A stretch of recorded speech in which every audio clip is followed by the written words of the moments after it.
àbọ̀ ń bọ̀. Ìwọ tó mọ̀ ẹ́ ṣe yahoo tó ń jó àwọn tó wá bẹ̀rẹ̀ yẹn wọ́n máa bẹ sunkún torí èpè ẹnìkan sunkún sí tó ń ké. Ìwọ tó ń tagbó tó rán ọmọ tiẹ̀ lọ léèwé tó ọmọ kan ń bó tó rí ẹ̀ yí ọmọ tiẹ̀ náà rí àyí gbàgbà ẹ̀ tó gbá wọn. Ọlọ́pàá tó ń mugbó tó jẹ́ ká lọ mọ́ àwọn onígbó ayé ọmọ ẹ̀ náà máa bàjẹ́ náà ni. Gbogbo yín lẹ mọ̀ wọ́n. Àwọn ẹlẹ́sìn náà wọn ò jẹ́ ká irújúmọ́. Wọ́n wà náà tó tún ní wá lára tó jẹ́ kí ẹ̀ṣẹ̀ pọ̀ sí i. Torí wọn ò lè sòótọ́ mọ́ torí owó. Bàbá tó ń fọ àgé ní mọ́sálásí lójoojúmọ́ wọn fi jẹ́ àbádìní wọn.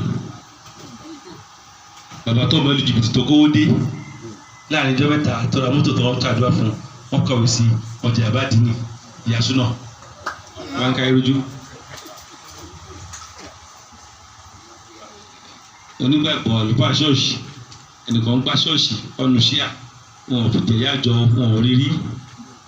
Ẹni tó kówó dé tọ̀mọ̀ ìlú jìbìtì tó dé tó dúpẹ́ ṣọ́ọ̀ṣì wọ́n yà tó sí mọ́ ọ̀sẹ̀ kejì wọn ò jẹ̀yà àjọ yéwèé. Gbogbo àwọn tó bẹ ìròyìn náà abẹ́ ké torí ọmọ ẹ̀ sunkún ìwọ́rẹ́ ẹnìkan sunkún sí ni. Ìwọ landlord tó mọ̀ pé o lè lè yàn tó nù máa san ọdún méjì tó gbà lọ́wọ́ ẹ̀ tó o sílẹ̀kùn fún tó bá dé lóru ìdájọ́ ẹ̀ mọ̀. Ẹ jẹ́ ká bá a sọ tọrọ ẹ bá wa ṣiṣẹ́ tọkàntọkàn ká lè sìn yín. Ẹrú yín ni wá. That's why they call us public servant. We are your servant, we are your slave. But if you cannot work with us, you cannot get the best from us. We want your support, we want your assistance.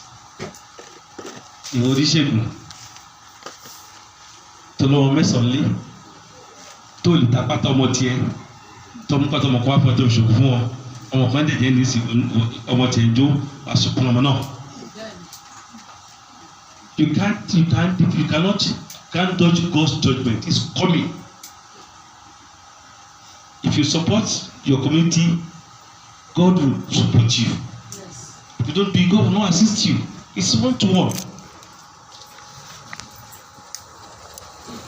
1-to-1.